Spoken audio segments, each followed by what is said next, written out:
Muy buenos días, Katy Fernández te saluda. ¿Cómo estás? Qué lindo que podamos volver a estar juntos para abrir la palabra de nuestro Dios vivo. Te invito a que tomes tu Biblia y también te invito a que oremos antes de abrirla. Amante Padre Celestial, te damos gracias por este nuevo día que nos estás dando. Gracias Padre porque saber que estás a nuestro lado nos hace vivir muy seguros. Ahora, vamos a abrir tu carta de amor. Padre, que el mismo Espíritu que inspiró a los profetas nos ilumine para que podamos entender tu mensaje de salvación. Abre nuestras mentes, nuestros corazones, haznos tierra fértil, no solo para comprender este mensaje, sino para vivirlo y también compartirlo. En el nombre de Jesús, gracias Padre. Amén. Empezamos hoy la nueva lección de esta semana, que lleva por título ¿Quién es el hombre?, de Romanos 7.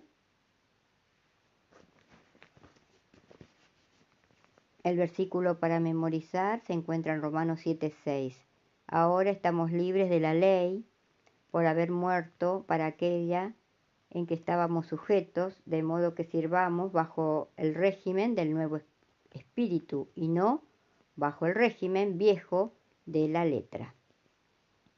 Pocos capítulos de la Biblia han generado más controversia que Romanos 7. En cuanto a los temas involucrados, el comentario bíblico adventista dice: el significado de los versículos del 14 al 25 ha sido uno de los problemas más debatidos de todas las epístolas. Las preguntas básicas han girado en torno a dos aspectos. ¿Hasta qué punto la descripción de una lucha moral tan intensa puede ser autobiográfica? Y si así fue, si dichos versículos se refieren a la vida de Pablo antes o después de su conversión. Que Pablo está hablando de su propia lucha personal con el pecado resulta evidente por el significado obvio de sus palabras. Joya de los Testimonios, tomo 1, 413 páginas.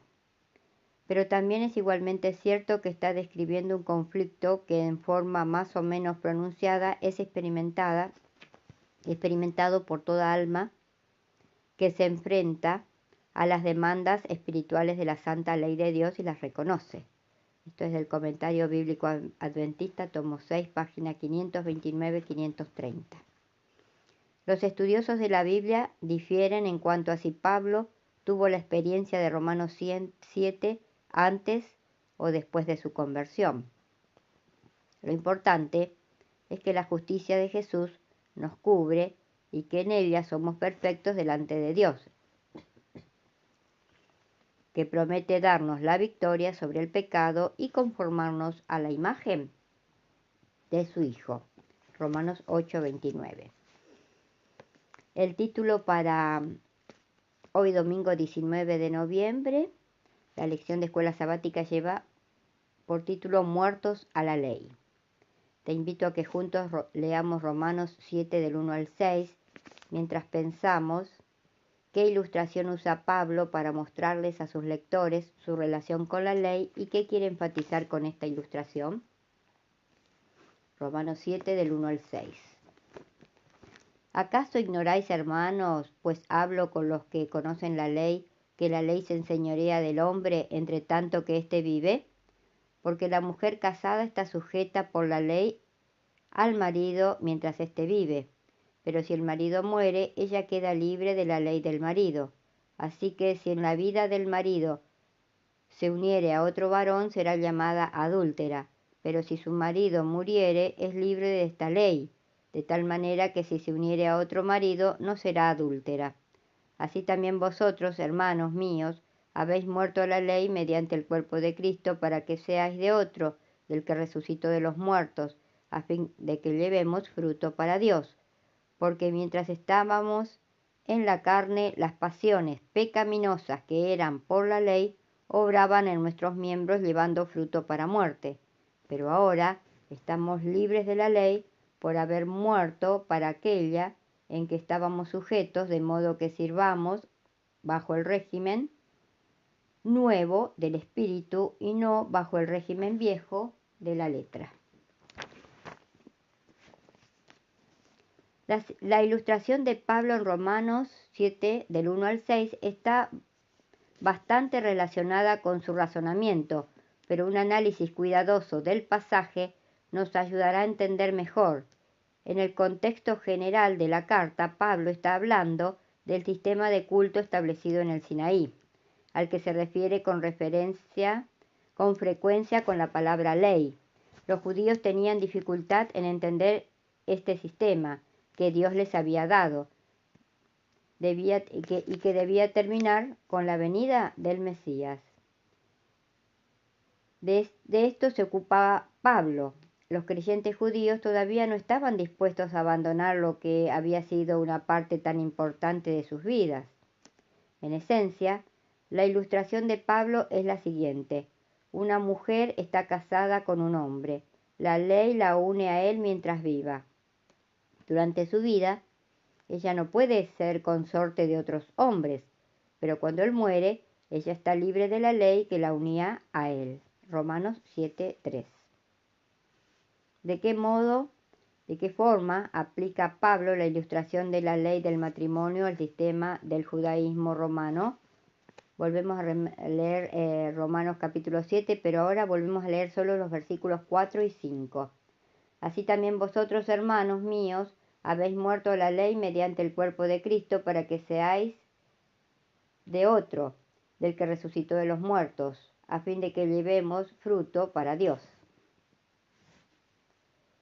Porque mientras estábamos en la carne, las pasiones pecaminosas que eran por la ley obraban en nuestros miembros, llevando fruto para muerte. Así como la muerte de su marido libera a la mujer de la ley de su esposo, así la muerte de la antigua vida en la carne, mediante Jesucristo, libera a los judíos de la ley que se esperaba que guardaran hasta que el Mesías cumpliera sus tipos.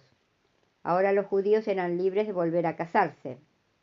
Recibieron la invitación a casarse con el Mesías resucitado y así dar frutos para vida, frutos para Dios. Esta ilustración era una estrategia más que Pablo usaba para convencer a los judíos de que ahora estaban libres de abandonar el antiguo sistema. Una vez más, teniendo en cuenta todo lo que Pablo y la Biblia dicen acerca de la obediencia y los 10 mandamientos, leo de vuelta la frase. Una vez más, teniendo en cuenta todo lo que Pablo y la Biblia dicen acerca de la obediencia a los 10 mandamientos, no tiene sentido afirmar que Pablo les está diciendo a estos creyentes judíos que los 10 mandamientos ya no eran obligatorios. Los que utilizaban estos versículos o utilizan estos versículos para tratar de insistir con este argumento, que se suprimió la ley moral, realmente no quieren decir exactamente eso de todos modos. Lo que realmente quieren decir es que solo se suprimió el día de reposo sabático, no el resto de la ley. Interpretar que Romanos 4, del 5 y 6, enseña que el cuarto mandamiento ha sido abolido, suplantado o reemplazado por el domingo, es darle un significado que nunca se pretendió que tuvieran estas palabras. Ahora pasamos a la lectura del devocional, de la meditación, que es cuando no se conoce a Dios. Oseas 5:4 dice: no piensan en convertirse a su Dios, pues en medio de ellos hay un espíritu de fornicación y no conocen a Jehová. ¿Pensaste alguna vez si hubo un tiempo en que la inmoralidad y la licencia imperasen como en nuestros días? Bueno, meditemos en la época en que vivió el profeta Oseas. En ese tiempo la adoración de la criatura había despojado la adoración al Creador. Y cuando esto sucede, cuando el ser humano y lo que él puede hacer llegan a ser el centro de la atención, entonces tiene lugar una religión de exterioridades. En los días de Oseas, nadie o casi nadie obedecía al Dios verdadero. prevalecía la falta de honestidad y la falsedad delante de Dios y de los hombres.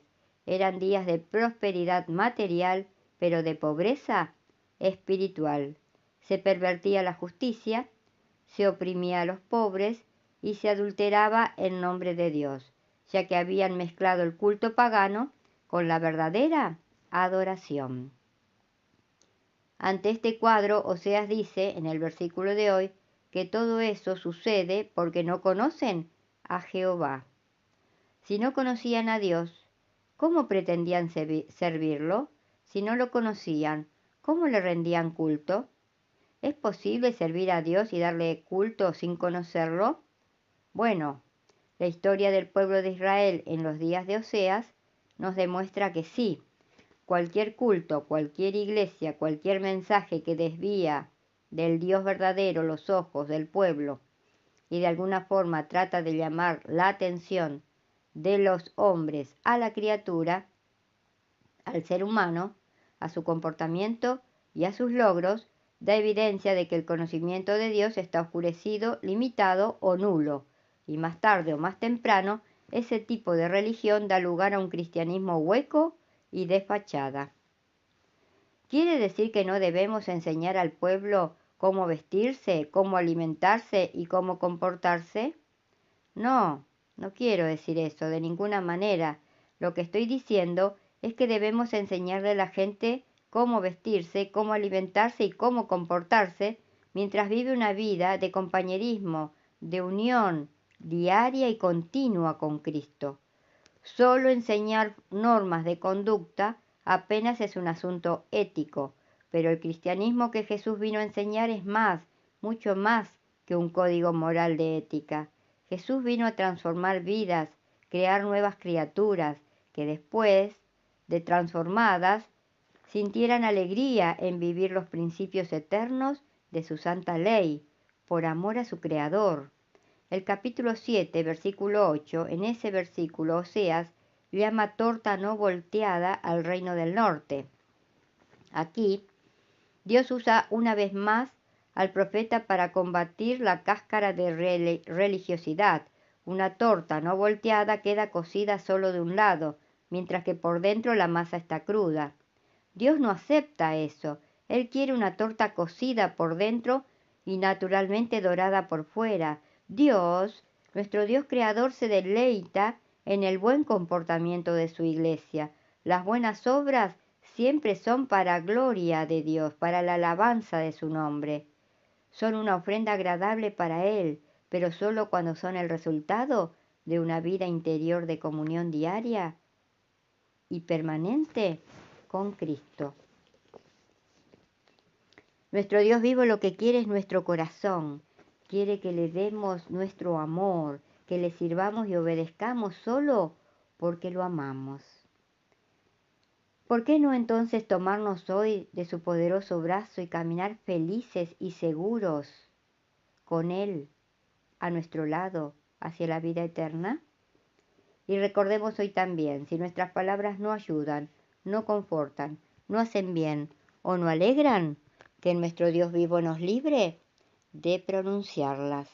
Que la gracia del Señor Jesucristo, el amor de Dios y la comunión del Espíritu Santo sean hoy contigo. Te invito a que nos volvamos a encontrar mañana, si Dios quiere. Y muchas gracias porque estás allí acompañándome.